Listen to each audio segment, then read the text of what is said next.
We have the two best data scientists at AI Camp, and they were trying to figure out who's the better data scientist. The big problem there is just it's manual labor and it's costly. So what I propose is a twofold solution. Only 17% were found best data sets. I've taken a harsher approach. I think the machine approach is not ready to be used in production. It's really important for us to think deeply about these analyses. We're talking about data, we're not talking about opinion. There's only one truth here. And obviously there are conclusions you guys both drew. I think they're in opposite directions.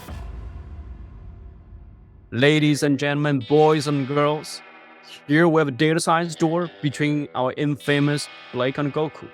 Blake is our data science and director for camp operation, and he has claimed himself as the best data scientist there is in AI camp. And Gokul, on the other side of the stadium, who just graduated from UC San Diego, and I believe Gokul might be a better data scientist. And there's only one way to figure out. We have a data set.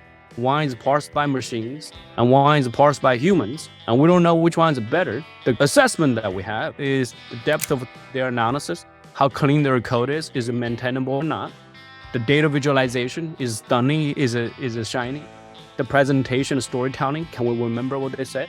And also recommended action steps so that people can have actions following their analysis so that their work would be impactful. The stake obviously is their pride, right? Who's going to be the debated data scientist at AI Camp. But at the same time, the winner get a free meal, which ordered by the CEO. And then the loser will have to review resumes for marketing hire. This is going to be epic. All right, let's go. Welcome to our analysis of the kind of man versus machine. We're trying to determine which of the two options, whether using a end-to-end lead generation programmatic tool or a manual 10K team, which of those two options are the best at scraping context and getting school information and getting data in front of us to act upon. So we had two sets of data, right? The machine results. This is a set of school names and associated URLs. This is generated by a programmatic alternative to the manual scraping that was generated over the last few weeks.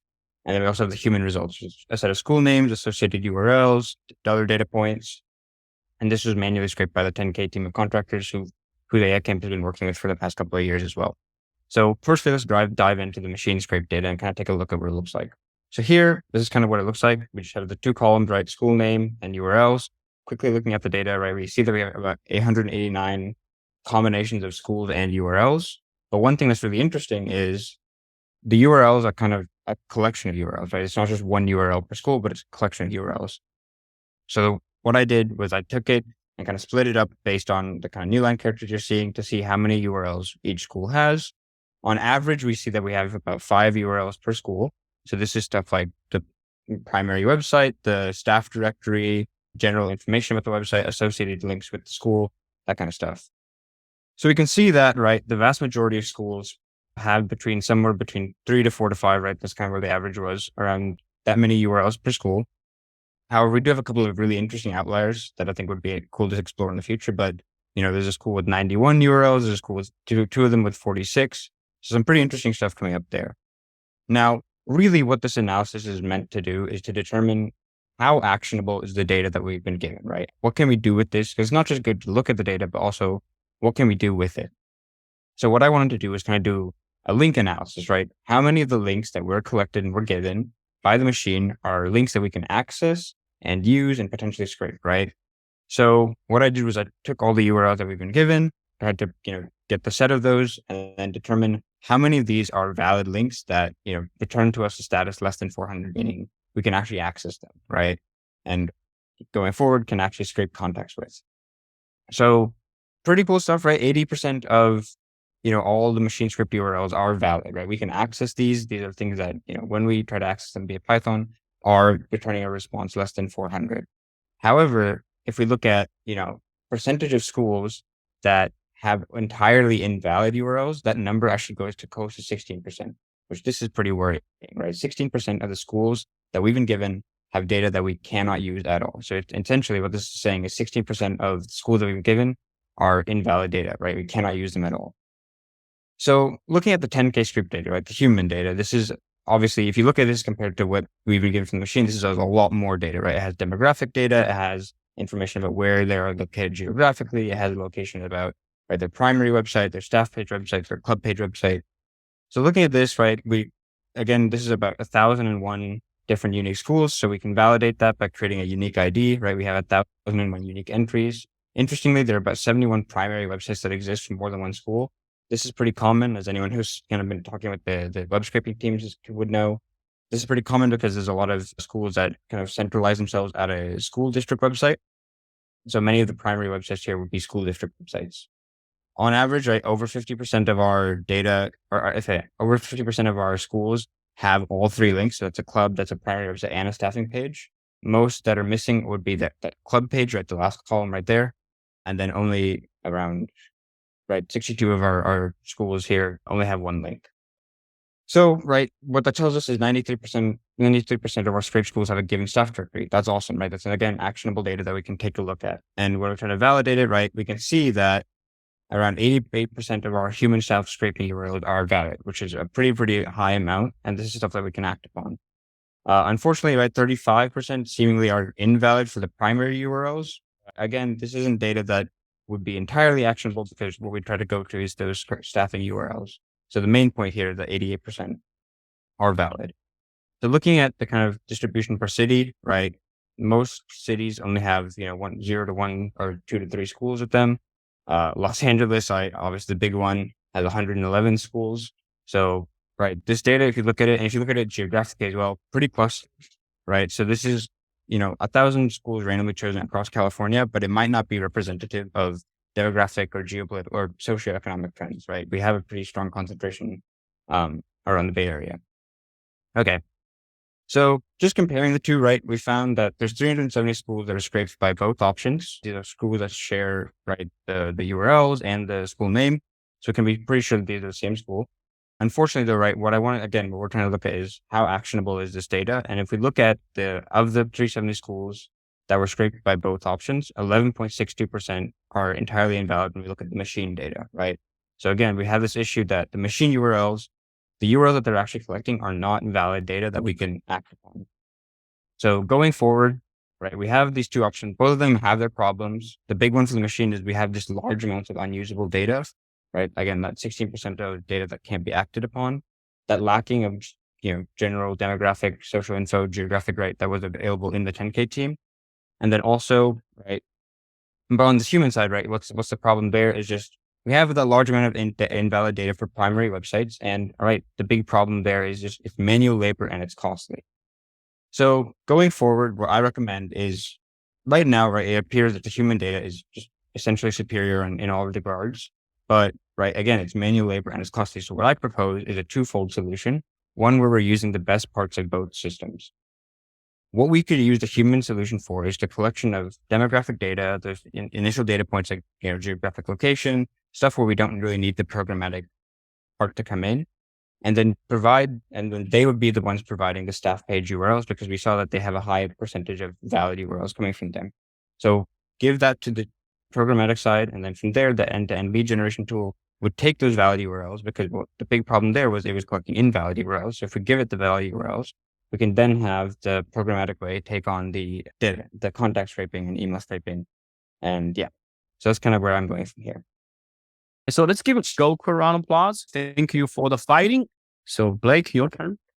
All right. So me and Gokul had a pretty similar start, which we're, just trying to take a look at the data sets. Here we have the machine data set, which just includes the school name and the URLs. Here we have the human data set.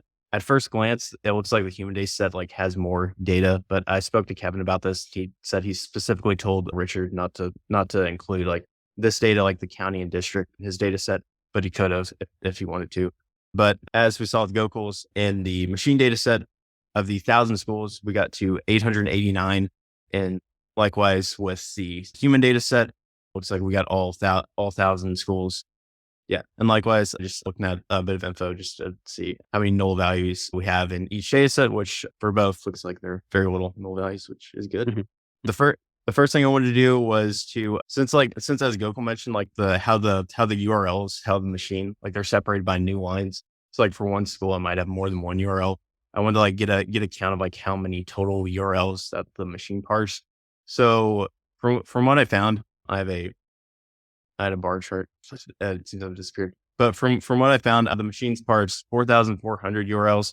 The school club pages parse 606 URLs, and the school staff URLs parse 938 URLs. So from first glance, the machine appears to parse like a lot more URLs, but we're just at the start. Things will get interesting.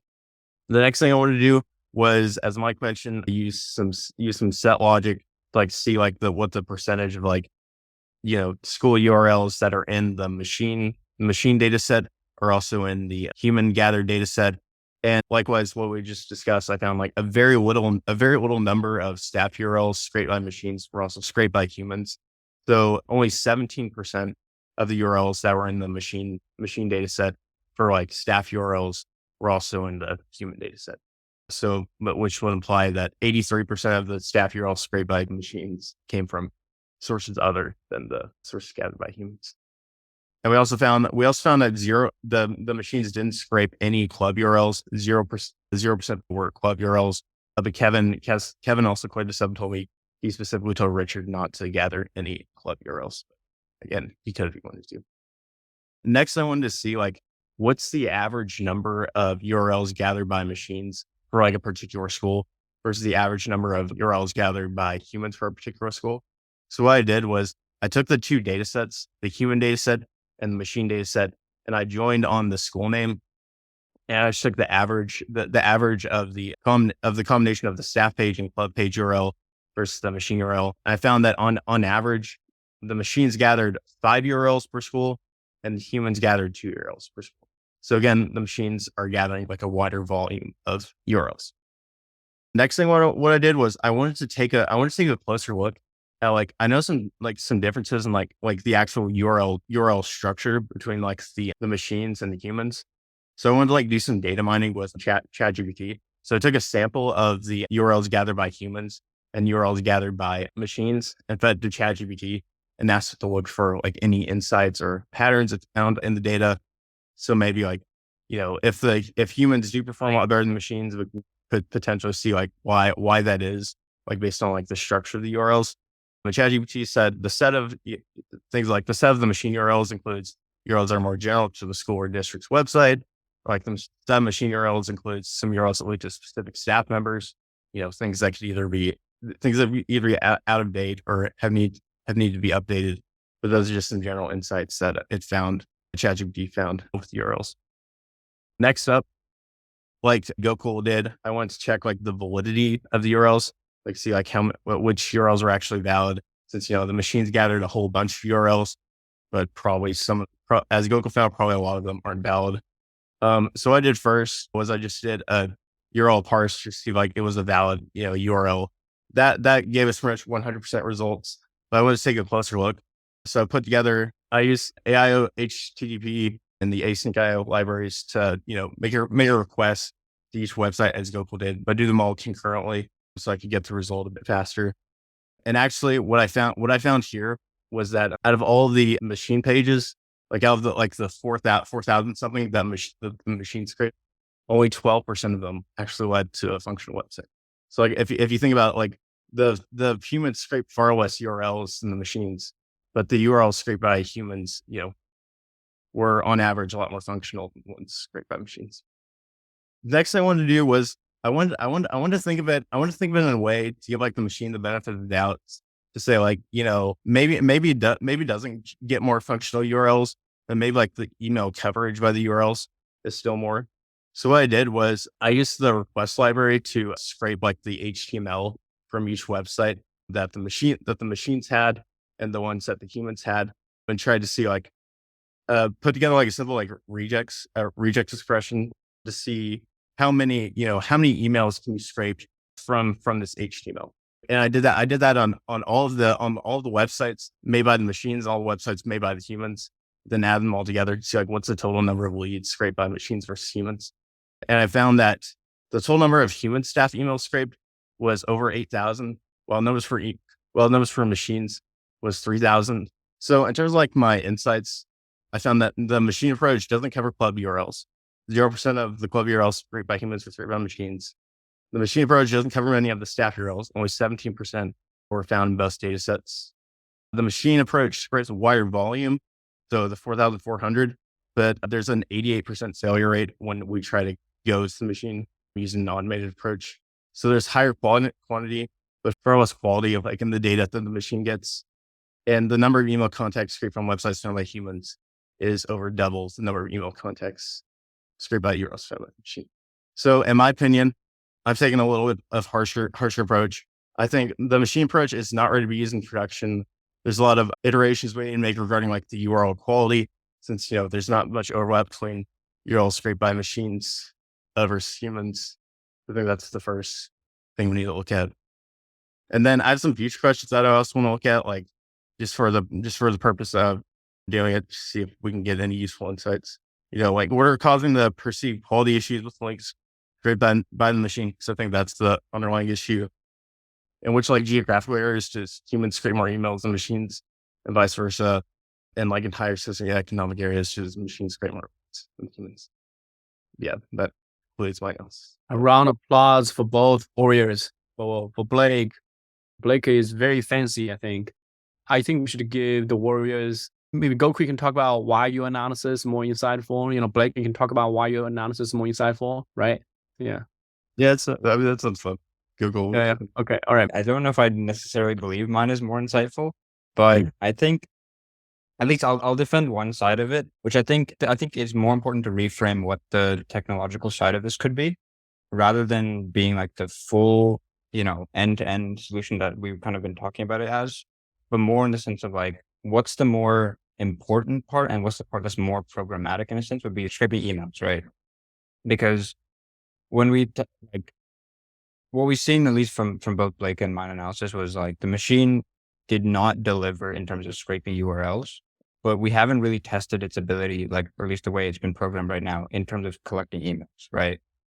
So I think either that would require some further analysis, which definitely should happen. But then also I think if we reframe the product as like, okay, this is something that will scrape emails, and then we just feed it, right, URLs from the human collection stuff.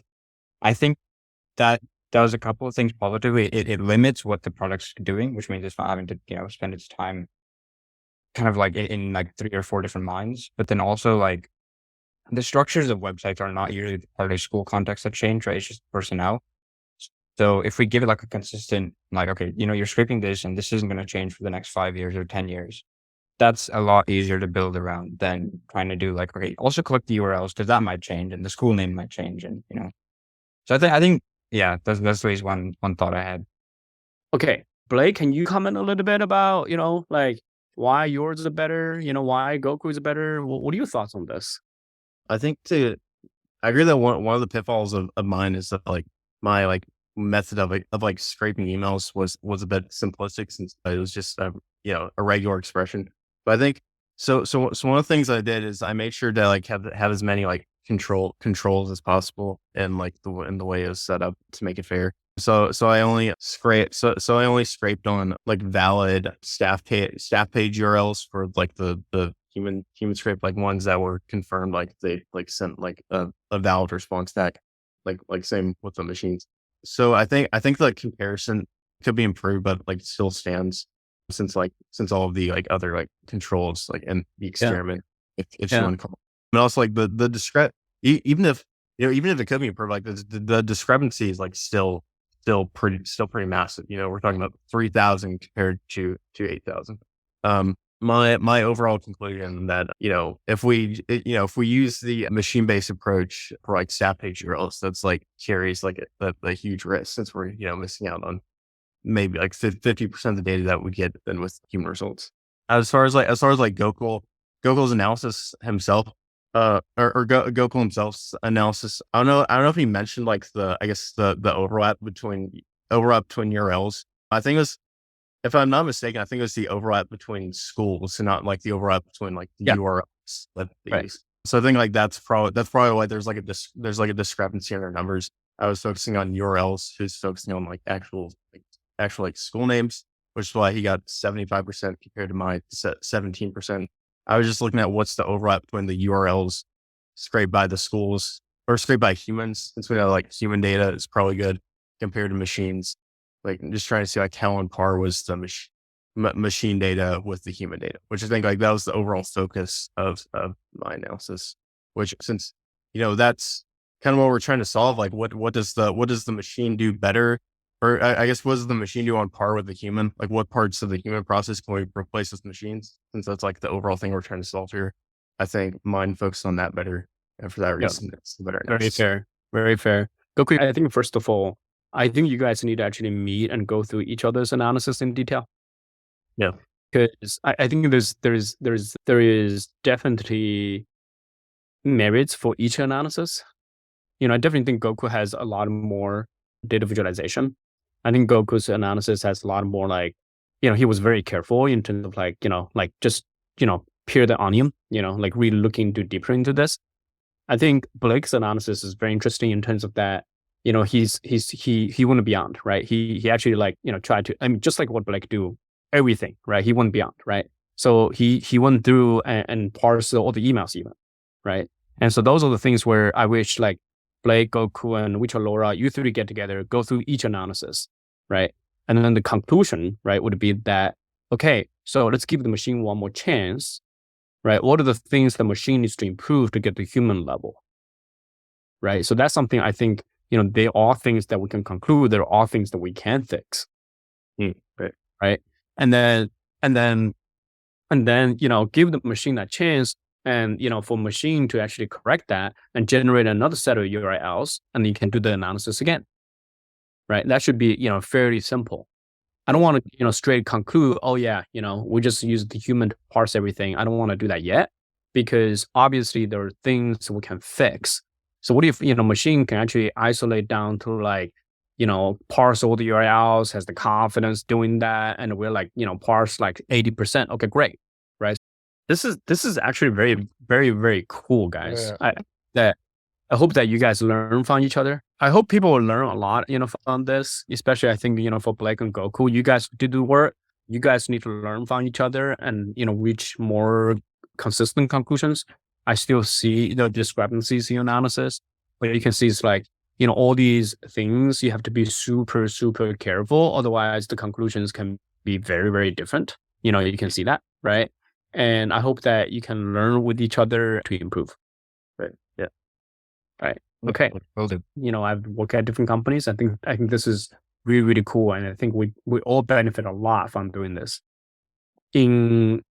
If I would rate you guys, I've been at different companies. I hired data scientists before and data analytics before, and I can do that too. And, given, how short the timeline is, I would definitely, as a hiring manager, hiring for sure. Yeah. And pretty good level. Yeah. So this is something where I just wanted to level set, for you guys, like, where you are. Great job. I think this is fun. Now we're going to do a winner and a loser. You guys vote there, but you have to think about the depth analysis, how the code is, put together, the storytelling, the visuals, the next steps, right? Think about those things, and then you can conclude a winner.